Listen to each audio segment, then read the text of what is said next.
সবাইকে স্বাগত। দীপ্ত সংবাদের সাথে রয়েছে দোলা ডলরেস। শুরুতেই জানাবো সংবাদ শিরোনাম। পিলখানার শহীদ সেনাদের রাষ্ট্রপতি প্রধানমন্ত্রীর শ্রদ্ধা, সার্বভৌমত্ব নস্যাতের চেষ্টা মত প্রধানমন্ত্রীর। সংখ্যাগরিষ্ঠদের ভোট পেয়ে ক্ষমতায় আসেনি বিএনপি, কারচুপি হয়েছে দাবি জামায়াত আমিরের। বন্ধ প্রাথমিক বৃত্তি পরীক্ষা হবে এপ্রিলে, জানালেন শিক্ষামন্ত্রী। 7 কলেজের বিশ্ববিদ্যালয় নিয়ে কমিটি। অমর একুশে বইমেলা শুরু কাল, উদ্বোধন করবেন প্রধানমন্ত্রী। নিরাপত্তা শঙ্কা নেই, জানালো ডিএমপি।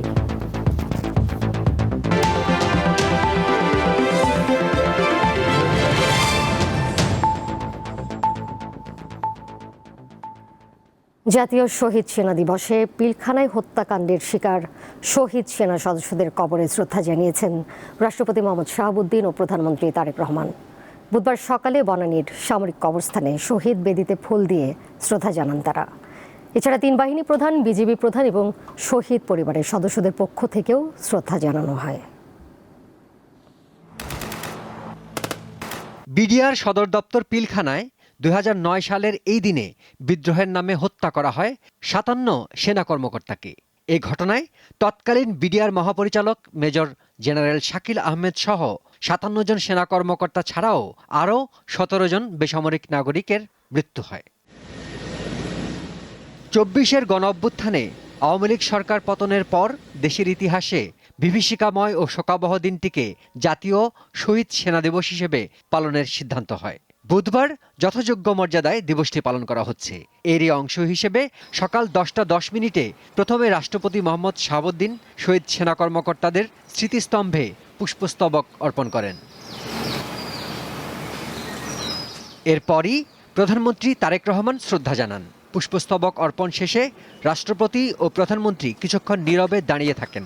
এ সময় সশস্ত্র বাহিনীর একটি চৌকস দল সামরিক রীতিতে সম্মান প্রদর্শন করেন। সেখানে তারা শহীদ সেনা কর্মকর্তাদের জন্য দোয়া ও মোনাজাত করেন। পরে স্বরাষ্ট্রমন্ত্রী সালাউদ্দিন আহমদ শহীদদের প্রতি ফুল দিয়ে শ্রদ্ধা নিবেদন করেন। এছাড়া সেনাবাহিনীর প্রধান জেনারেল ওয়াকরুজ্জামান, নৌবাহিনীর প্রধান অ্যাডমিরাল এম নাজমুল হাসান ও বিমান বাহিনীর প্রধান air chief marshal Hasan Mahmud Khan শ্রদ্ধা জানান। স্বরাষ্ট্র মন্ত্রণালয়ের জননিরাপত্তা বিভাগের সিনিয়র সচিব, বর্ডার গার্ড বাংলাদেশের মহাপরিচালক ও শহীদ পরিবারের সদস্যরাও শ্রদ্ধা নিবেদন করেন। আমরা নতুন করে কোনো তদন্ত কমিশন করব না। এই জঘন্য হত্যাকাণ্ডের পিছনে কি উদ্দেশ্য ছিল তা খুঁজে বের করার জন্য তৎকালীন সরকার 2টো কমিটি করেছিল, যার কমিটির রিপোর্টগুলো শেষ পর্যন্ত প্রকাশিত হয়নি। সদ্য বিদায়ী অন্তর্বর্তী সরকার আরও একটি স্বাধীন জাতীয় তদন্ত কমিশন গঠন করে। এই কমিশনের প্রতিবেদন সরকারের কাছে জমা পড়লেও উল্লেখযোগ্য কোনো পদক্ষেপ এখনো দেখা যায়নি। শিমুল বাশার, দীপ্ত বার্তাকক্ষ।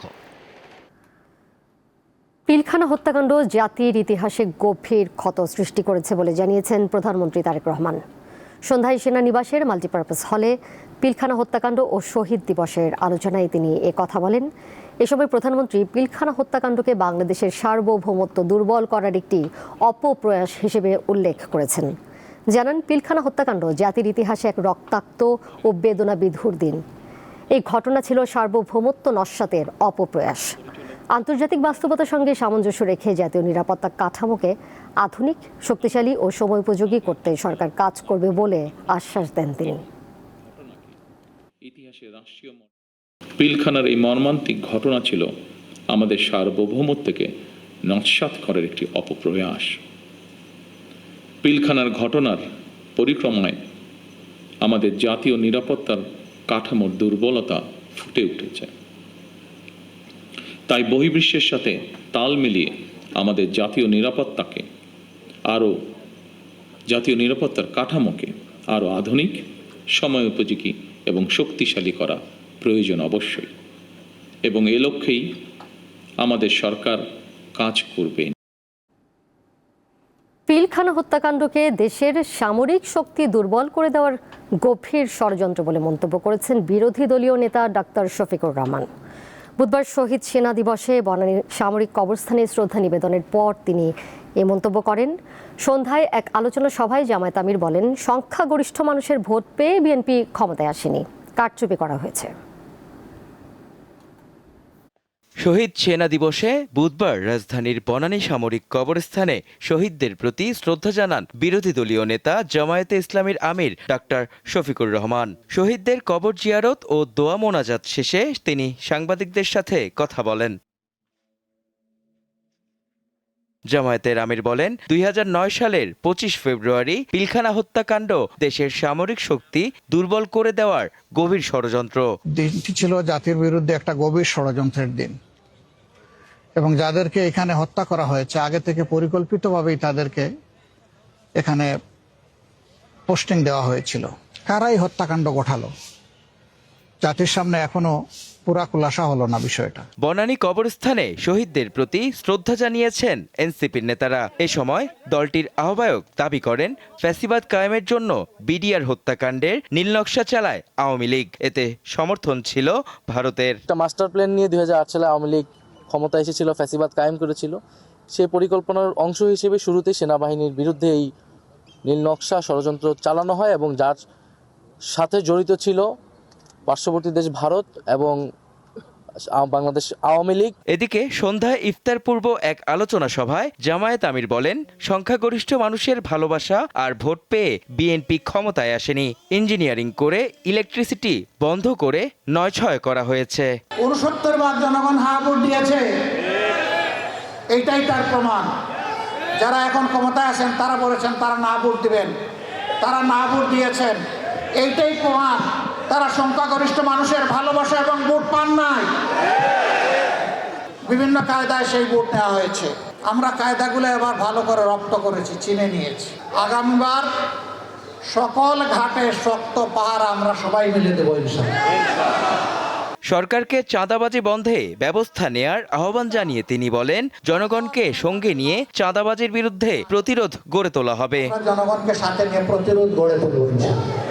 মেহেদী হাসান, দীপ্ত সংবাদ, ঢাকা। পরের প্রসঙ্গে যাচ্ছি।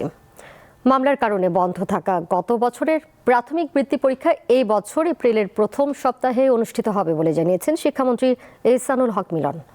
বুধবার সচিবালয়ে জুনিয়র বৃত্তি পরীক্ষার ফল প্রকাশ অনুষ্ঠানে তিনি এই তথ্য জানান। এক প্রশ্নের জবাবে শিক্ষামন্ত্রী জানান, ঢাকার 7 কলেজের জন্য নতুন বিশ্ববিদ্যালয়ের বিষয়টি পর্যালোচনা করা হচ্ছে। এদিকে বাণিজ্যমন্ত্রী জানিয়েছেন, যুক্তরাষ্ট্রের সঙ্গে করা চুক্তি বিশ্লেষণ করা হচ্ছে। বুধবার দুপুর 1:30টায় সচিবালয়ে কেন্দ্রীয়ভাবে জুনিয়র বৃত্তি পরীক্ষার ফল প্রকাশ করেন শিক্ষামন্ত্রী এহসানুল হক মিলন। এ সময় সংবাদ সম্মেলনে জানানো হয়, এবছর 9টি সাধারণ শিক্ষা বোর্ডে মোট বৃত্তি পেয়েছে 68,768 জন শিক্ষার্থী। এর মধ্যে মেধাবৃত্তি 21,497 জন এবং সাধারণ বৃত্তি পেয়েছে 37,261 জন শিক্ষার্থী। মাদ্রাসা শিক্ষা বোর্ডে 22,360 জন এবং কারিগরি শিক্ষা বোর্ডে বৃত্তি পেয়েছে 208 জন। আমরা সবভাবে কাজ করব যেন। শিক্ষামন্ত্রী বলেন, খুব দ্রুতই প্রাথমিক বৃত্তি পরীক্ষার প্রশ্নপত্র প্রণয়নের কাজ শুরু হবে। এর মধ্যে সরকারিভাবে শিক্ষার্থীদের 80% এবং বেসরকারি শিক্ষার্থীদের 20% পরীক্ষায় অংশ নিতে পারবে। এছাড়া প্রতি বছর ভর্তি ফি নেওয়া যাবে না। আদালতের এমন আদেশ কোনো প্রতিষ্ঠান অমান্য করলে ব্যবস্থা নেওয়া হবে। এপ্রিল মাসের ফার্স্ট উইক, অর্থাৎ আমাদের আগামী কোরবানি ঈদের আগেই আমরা প্রশ্নপত্র তৈরি করে এবং তাদেরকে পড়ালেখার সুযোগ দিয়ে গত বছরের বৃত্তি পরীক্ষাটি আমরা এই বছরে নিয়ে নেব। ঢাকার 7টি সরকারি কলেজ নিয়ে করা স্বতন্ত্র বিশ্ববিদ্যালয় প্রসঙ্গেও কথা বলেন শিক্ষামন্ত্রী। 7 কলেজ তড়িঘড়ি করেছে কি করেনি, এটা আমরা আবার একটা কমিটি করে এটাকে আমরা আবার পর্যালোচনায় আনতেছি। অতএব এগুলো আমাদেরকে সময় দেন। আমরা কয় তারিখে শপথ গ্রহণ করলাম। এদিকে সাংবাদিকদের এক প্রশ্নের জবাবে বাণিজ্যমন্ত্রী খন্দকার আব্দুল মুক্তাদির জানিয়েছেন, অন্তর্বর্তী সরকারের সময় যুক্তরাষ্ট্রের সঙ্গে যে চুক্তি হয়েছে তা এখনও বিশ্লেষণাধীন। পরে করণীয় ঠিক করা হবে। ট্যারিফ নিয়ে যুক্তরাষ্ট্রের সঙ্গে চুক্তির বিষয়ে এখনই মন্তব্য করতে চান না তিনি। আপনারা দয়া করে এই বিষয়ে মন্তব্যের জন্য জোরাজুরি করবেন না। আমরা সবাই এখানে দেশের দরদি মানুষ, সবাই আপনারা আমার সামনে যারা আছেন, আমরা একটু অবস্থান গ্রহণের ক্ষেত্রে, আমাদের মন্তব্যের ক্ষেত্রে এই বিষয়ে একটু সতর্ক থাকি। এর আগে সকালে আন্তমন্ত্রণালয় বৈঠক শেষে মুক্তিযুদ্ধ বিষয়ক প্রতিমন্ত্রী ইশরাক হোসেন জানান, জুলাই গণ অভ্যুত্থানে আহতদের চিকিৎসা এবং শহীদ পরিবারগুলোর পুনর্বাসনের বিষয়ে খোঁজ খবর নিয়েছেন প্রধানমন্ত্রী তারেক রহমান। কোনো রাজনৈতিক বিবেচনায় কেউ যেন পুনর্বাসনের তালিকা থেকে বাদ না পড়ে তার নির্দেশ দিয়েছেন প্রধানমন্ত্রী। কোনো রাজনৈতিক দলীয় পরিচয় বিবেচনাধীন হবে না। শিউলি শবনম, দীপ্ত সংবাদ, ঢাকা। নির্বাচনে ঋণ খেলাপি ও দ্বৈত নাগরিক প্রার্থীদের বিষয়ে ইসি এখন তদন্ত করতে পারে বলে মন্তব্য করেছেন সুজন সম্পাদক বদিউল আলম মজুমদার। বুধবার প্রেস ক্লাবে এক সংবাদ সম্মেলনে তিনি আরও বলেন, নির্বাচন নিয়ে অনেক প্রশ্ন আছে, তবে মানুষ ভোট দিতে পেরেছে এবং রাজনৈতিক দলগুলো ফল মেনে নিয়েছে। বুধবার জাতীয় প্রেস ক্লাবে সুজনের দৃষ্টিতে ত্রয়োদশ জাতীয় সংসদ নির্বাচন ও গণভোট 2026 শীর্ষক সংবাদ সম্মেলনের আয়োজন করা হয়। সুজন সম্পাদকের সভাপতিত্বে এতে লিখিত বক্তব্য তুলে ধরেন সংগঠনের জাতীয় কমিটির সদস্য একরাম হোসেন। বড় আকারের পক্ষপাতের অভিযোগ পরিলক্ষিত হয়নি। নির্বাচন অপেক্ষাকৃত শান্তিপূর্ণ হয়েছে জানিয়ে সংবাদ সম্মেলনে বলা হয়, সংবিধান সংস্কার বিষয়টিকে কেন্দ্র করে বিরোধী এবং 11 দলীয় জোটের মন্ত্রিসভার শপথ অনুষ্ঠান বর্জন নতুন সরকার জন্ম দিয়েছে।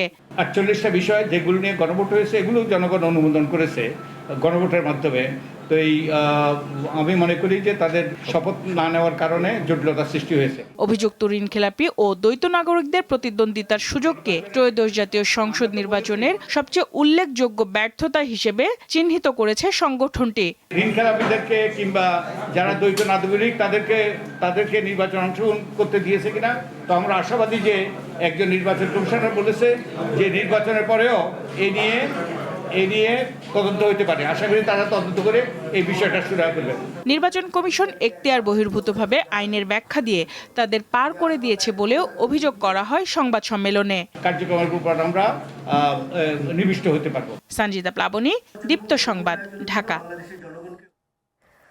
অমর একুশে বইমেলা ঘিরে নিরাপত্তা নিয়ে কোনো ধরনের শঙ্কা দেখছে না ঢাকা মহানগর পুলিশ। একথা জানিয়ে ডিএমপির অতিরিক্ত পুলিশ কমিশনার জানিয়েছেন, তারপরও বাহিনী প্রস্তুত রয়েছে। মেলা চলাকালে ঢাকা বিশ্ববিদ্যালয় এলাকায় কোনো ভারী যানবাহন চলবে না বলেও জানান তিনি।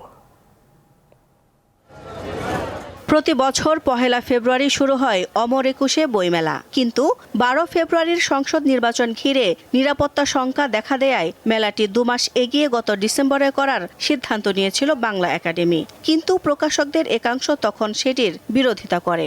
অবশেষে কয়েক দফা বৈঠকের পর বৃহস্পতিবার শুরু হচ্ছে বইমেলা। মেলায় স্টল নির্মাণের কাজ এখনো চলছে। হাতে গোনা কয়েকটি সম্পন্ন হলেও এখনো সিংহভাগই বাকি। রোজার মাসে মেলা ওই হবে না, কিছু কিছু লোকে এরম ইয়ে করছিল, তখন আমরা আইসি আয়া কাজ ধরছি। এখন তো মোটামুটি সবাই আইসে, সবাই কাজ আরম্ভ করছে। বর্তমান বুঝতে পারতেছি যে আরো আপাতত 3 থেকে 4 দিন কাজ ক্লিয়ার হতে লাগতে পারে। আমরা 13 তারিখে ঢুকছি, তো এবার 4-5 দিন লাগবো। মাঝে দিয়ে কাজ ড্যাম গেছে কি কারণে? এদের এলোমেলোর কারণে মাঠে দোকানদার আসেনি। নিরাপত্তার বিষয়টি দেখতে বুধবার সকালে মেলা প্রাঙ্গণ পরিদর্শন করেন ডিএমপির অতিরিক্ত পুলিশ কমিশনার মোহাম্মদ সরোয়ার। জানান, বইমেলা ঘিরে নেওয়া হয়েছে কয়েক স্তরের নিরাপত্তা ব্যবস্থা।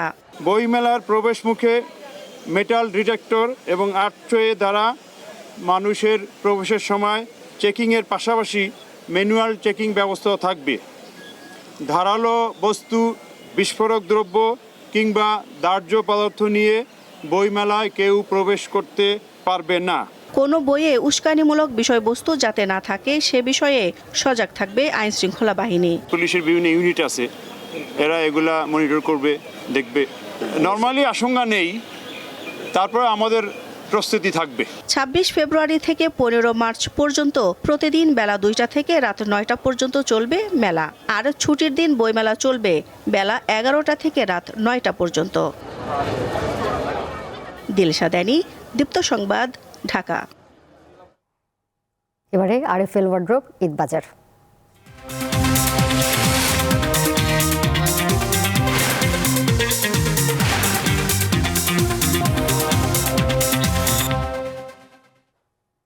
ঈদ মানেই ছোটদের কাছে অন্যরকম আনন্দ উচ্ছ্বাস। তাই ছোট্ট সোনামণিদের জন্য পছন্দের জামা কাপড় খুঁজতে রাজধানীর শপিং মলগুলোতে ছুটছেন বাবা মায়েরা। মানানসই আকর্ষণীয় পোশাক কেনাই তাদের লক্ষ্য। পবিত্র ঈদুল ফিতরের কেনাকাটা ঘিরে জমজমাট হচ্ছে রাজধানীর শপিং মলগুলো। সারি সারি দোকানে শিশুদের বাহারি পোশাক, চোখ ধাঁধানো নকশা আর উজ্জ্বল রঙের জামাকাপড়ে ঠাসা প্রতিটি দোকান।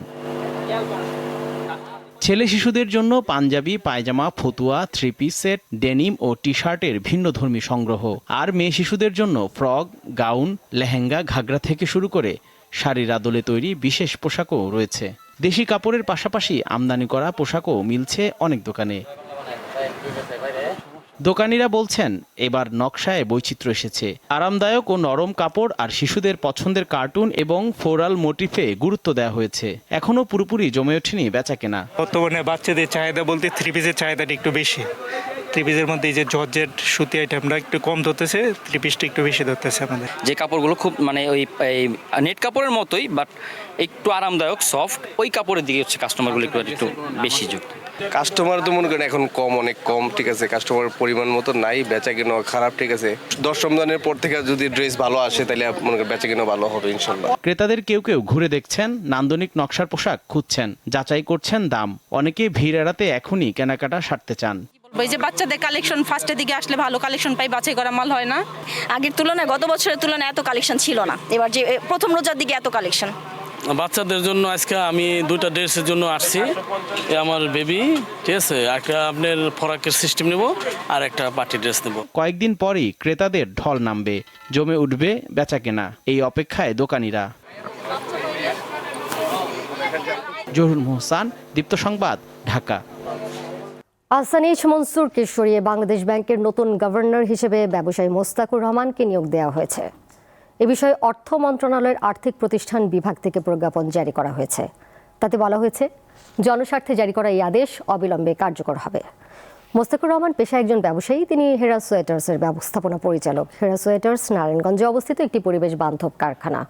মোহাম্মদ মোস্তাকুর রহমান নানা ব্যবসায়ী সংগঠনের সদস্য। বাংলাদেশের ইতিহাসে এই প্রথম একজন ব্যবসায়ীকে গভর্নর পদে নিয়োগ দেওয়া হলো। ছাত্র জনতার অভ্যুত্থানের পর 2024 সালের 14 আগস্ট বাংলাদেশ ব্যাংকের গভর্নর পদে আহসান এইচ মনসুরকে নিয়োগ দেওয়া হয়েছিল। অবৈধ সম্পদ অর্জনের মামলায় যুবলীগ নেতা ইসমাইল চৌধুরী সম্রাটকে পৃথক ধারায় 20 বছরের কারাদণ্ড দিয়েছে আদালত। বুধবার ঢাকার বিশেষ জজ আদালত 6-এর বিচারকের রায় দেন। অবৈধ সম্পদ অর্জনের অভিযোগে সম্রাটের বিরুদ্ধে 2019 সালের 12 নভেম্বর মামলা করেন দুদকের একজন উপপরিচালক।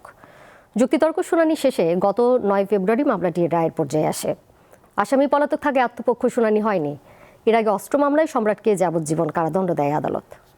চট্টগ্রামের রাউজানে দুর্বৃত্তের গুলিতে মুজিব নামের এক বিএনপি কর্মী নিহত হয়েছেন। বুধবার সন্ধ্যায় উপজেলার পূর্ব গুজরা ইউনিয়নের অলিমিয়া হাটে এই ঘটনা ঘটে। প্রত্যক্ষদর্শীরা জানিয়েছেন, ইফতারের পর একটি চায়ের দোকানে আড্ডা দেওয়ার সময় কয়েকজন দুর্বৃত্ত তাকে লক্ষ্য করে গুলি ছুড়ে পালিয়ে যায়। স্থানীয়রা উপজেলা স্বাস্থ্য কমপ্লেক্সে নিয়ে গেলে চিকিৎসক মুজিবকে মৃত ঘোষণা করেন। নিহত মোহাম্মদ মুজিব রাউজান উপজেলার অলিমিয়ার হাটের আব্দুল মোনাফের ছেলে। চট্টগ্রামের হালি শহরে গ্যাস দুর্ঘটনায় দগ্ধ সাখাওয়াত হোসেন মারা গেছেন। বুধবার সকালে ঢাকার জাতীয় বার্ন প্লাস্টিক সার্জারি ইনস্টিটিউটে চিকিৎসাধীন অবস্থায় তার মৃত্যু হয়। এ নিয়ে ওই দুর্ঘটনায় মৃতের সংখ্যা বেড়ে দাঁড়ালো 5 জনে। হাসপাতালের আবাসিক সার্জন জানান, সাখাওয়াত হোসেনের শ্বাসনালী ক্ষতিগ্রস্ত সহ শরীরের 100%ই দগ্ধ হয়েছিল।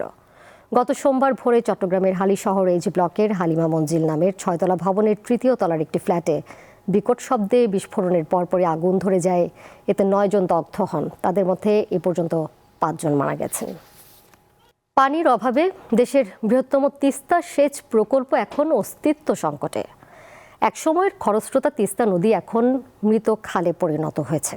ফলে লক্ষ্যমাত্রার অর্ধেক জমিতেও সেচ দিতে পারছে না পানি উন্নয়ন বোর্ড। বিকল্প উপায় সেচ দিতে গিয়ে উৎপাদন খরচ বাড়ছে কয়েক গুণ। একসময়ের প্রমত্তা তিস্তা এখন ধুধু বালুচর। যে নদীর গর্জন শোনা যেত মাইলের পর মাইল, সেখানে এখন শুধুই মরুভূমির হাহাকার। প্রতি বছর সংস্কার করা হলেও দেশের বৃহত্তম সেচ প্রকল্পের ক্যানেলগুলো পানি শূন্য। সময় মতো পানি না পাওয়ায় দিশেহারা নীলফামারীর কৃষকরা। কাজ করা হয়েছে এই বছরে, এখন ওই শেষ সীমা পর্যন্ত পানি যায় না। এখন পানি ছাড়ি দিলে আমরা পানি পাবো, পানি পাই, কিন্তু মেন ক্যানেলে পানি নেই। গত সিজনে কিছুটা পানি পাইছি, এবার ক্যানেল পানি দিচ্ছে না। পানি উন্নয়ন বোর্ড বলছে প্রায় 1,500 কোটি টাকার খাল সংস্কার প্রকল্পের কাজ 95% শেষ। তবে অনেক এলাকায় পানি পাননি কৃষক। আমার বরাদ্দ ছিল প্রায় 372 কোটি টাকা। ইতিমধ্যে আমরা প্রায় 190 কোটি টাকার কাছাকাছি আমরা ইতিমধ্যে খরচ করেছি এবং অবশিষ্ট কাজ আমাদের 2026 সালের ডিসেম্বর পর্যন্ত প্রজেক্টের মেয়াদ আছে। আমরা আশা করছি নির্ধারিত সময়ের ভিতরে আমরা সমস্ত কাজ শেষ করতে পারবো। পানি সংকট নিয়ে রয়েছে তথ্যগত বিভ্রান্তি। পানি উন্নয়ন বোর্ড বলছে সেচের লক্ষ্যমাত্রা পূরণে 10,000 কিউসেক পানি প্রয়োজন, যা পর্যাপ্ত আছে। তবে ডালিয়া পয়েন্টে পানি আছে মাত্র 2,500 কিউসেক। আমাদের যে ইরিগেশন সেচ ক্যানেলে আমরা 15 জানুয়ারি থেকে পানি ঢোকানো শুরু করেছি। আর সেটা বর্তমানে যে পানির আজকে যে আপডেট আমার আজকে সেটা হচ্ছে 2423 কিউসেক। তো এভারেজ মোটামুটি 2500 কিউসেকের মতো পানি এখনো নদীতে ফ্লো হচ্ছে। 1990 সালে প্রকল্পের শুরুতে 84,378 হেক্টর সেচ লক্ষ্যমাত্রা ধরা হয়েছিল, কিন্তু চলতি মৌসুমে নীলফামারী জেলায় লক্ষ্যমাত্রা ধরা হয়েছে 57,000 হেক্টর। পানি সংকটে এর 50% পূরণ হওয়া নিয়ে শঙ্কা দেখা দিয়েছে। সাইফুর রহমান শিশির, দীপ্ত বার্তা কক্ষ। আন্তর্জাতিক প্রসঙ্গ, ব্রাজিলের দক্ষিণ পূর্বাঞ্চলীয় এলাকায় মুষলধারে বৃষ্টিপাত আকস্মিক বন্যা দেখা দিয়েছে। এতে অন্তত 25 জন মারা গেছেন। এই ঘটনায় নিখোঁজ রয়েছে আরও অনেকে। উদ্ধারকর্মীরা ধ্বংসস্তূপের নিচে আটকে পড়াদের খুঁজতে দিন রাত অভিযান চালাচ্ছেন। সবচেয়ে বেশি 18 জন মারা গেছেন জুয়েস ডি ফোরা শহরে, এছাড়াও উবাতে মারা গেছেন 7 জন। বৃষ্টিতে বেশ কয়েকটি বাড়িঘর ও ভবন ধসে পড়ার পর নিখোঁজ রয়েছে অনেকে। জুয়েস ডি ফোরা শহরের বিভিন্ন এলাকা কাদা ও পানিতে তলিয়ে গেছে। শহরটির মেয়র জানান, এলাকায় অন্তত 20টি ভূমিধসের ঘটনা ঘটেছে এবং বহু বাড়িঘর ধসে পড়েছে। তিনি জানান, সোমবার 4 ঘন্টায় 180 মিলিমিটারের বেশি বৃষ্টি হয়েছে, যা ধ্বংসাত্মক পরিস্থিতি তৈরি করেছে। স্টেট অব দি ইউনিয়ন ভাষণে নিজের 1 বছরের অর্জনকে এক যুগের সেরা পরিবর্তন হিসেবে দাবি করেছেন যুক্তরাষ্ট্রের প্রেসিডেন্ট ডোনাল্ড ট্রাম্প। আমেরিকার স্বর্ণযুগ শুরু হয়েছে বলেও দাবি করেন তিনি। স্থানীয় সময় মঙ্গলবার রাতে কংগ্রেসের নিম্নকক্ষ হাউস অফ রিপ্রেজেন্টেটিভসে স্টেট অব দি ইউনিয়ন ভাষণ দেন ট্রাম্প। এটি তার দ্বিতীয় মেয়াদের প্রথম স্টেট অব দি ইউনিয়ন ভাষণ। এ সময় সীমান্ত দিয়ে রাজনৈতিক আশ্রয় প্রার্থীদের প্রবেশ বন্ধ করার বিষয়টিকে বড় সাফল্য হিসেবে দেখান মার্কিন প্রেসিডেন্ট। প্রায় 1 ঘণ্টাব্যাপী এই ভাষণে ট্রাম্পের মূল লক্ষ্য ছিল অর্থনীতি, অভিবাসন নীতি এবং ইরানের বিরুদ্ধে সামরিক শক্তি বৃদ্ধির ঘোষণা। And the S&P hit 7,000 where it wasn't supposed to do it for many years were tariffs to make great deals for our country, both economically and on a national. যুক্তরাষ্ট্রের ওয়াশিংটনে 4 জনকে ছুরিকাঘাতে হত্যা করেছে এক ব্যক্তি। পরে স্থানীয় পুলিশ সন্দেহভাজনকে গুলি করে হত্যা করে। স্থানীয় সময় মঙ্গলবার সকালে এই হামলার ঘটনা ঘটে। ওয়াশিংটন রাজ্যের টাকোমার উত্তর পশ্চিমে অবস্থিত কিউই পেনিনসুলায় একটি বাড়ির বাইরে 32 বছর বয়সী এক ব্যক্তি 4 জনকে ছুরিকাঘাতে হত্যা করে। ছুরিকাঘাতে আহত 4 জনের মধ্যে 3 জন ঘটনাস্থলেই মারা যান। অপর একজনকে হাসপাতালে নেওয়ার পর তার মৃত্যু হয়। স্থানীয়দের অভিযোগে পুলিশ ঘটনাস্থলে গিয়ে সন্দেহভাজন ব্যক্তিকে লক্ষ্য করে গুলি চালায়। এতে ঘটনাস্থলেই ওই হামলাকারী মারা যায়। দেশে নারী ক্রিকেটের জনপ্রিয়তা ও মান উন্নয়নের লক্ষ্যে প্রথমবারের মতো নারী বিপিএল আয়োজন করতে যাচ্ছে বিসিবি। 3টি দল নিয়ে আগামী 4 থেকে 14 এপ্রিল পর্যন্ত মাঠে গড়াবে নারী বিপিএলের উদ্বোধনী আসর। প্রথম আসরের ভেন্যু হিসেবে থাকবে ঢাকার মিরপুর ক্রিকেট স্টেডিয়াম এবং চট্টগ্রামের Shaheed flight lieutenant Motiur Rahman stadium. সবকিছু ঠিক থাকলে আগামী 14 মার্চ হবে 3 দলের টুর্নামেন্টের প্লেয়ার্স ড্রাফট। এই জন্য স্থানীয় ক্রিকেটারদের মোট 5টি ক্যাটাগরিতে ভাগ করা হয়েছে। জাতীয় দলের 3 ক্রিকেটারকে এই তালিকায় রাখা হবে আইকন হিসেবে এবং তারাই নেতৃত্ব দেবেন 3 দলকে।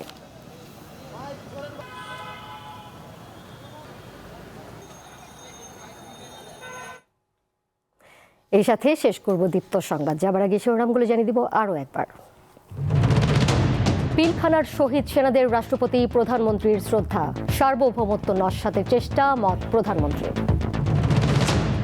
সংখ্যাগরিষ্ঠদের ভোট পেয়ে ক্ষমতায় আসেনি বিএনপি, কারচুপি হয়েছে দাবি জামায়াত আমিরের। বন্ধ প্রাথমিক বৃত্তি পরীক্ষা হবে এপ্রিলে, জানালেন শিক্ষামন্ত্রী। 7 কলেজের বিশ্ববিদ্যালয় নিয়ে কমিটি। অমর একুশে বইমেলা শুরু কাল, উদ্বোধন করবেন প্রধানমন্ত্রী। নিরাপত্তার শঙ্কা নেই, জানালো ডিএমপি।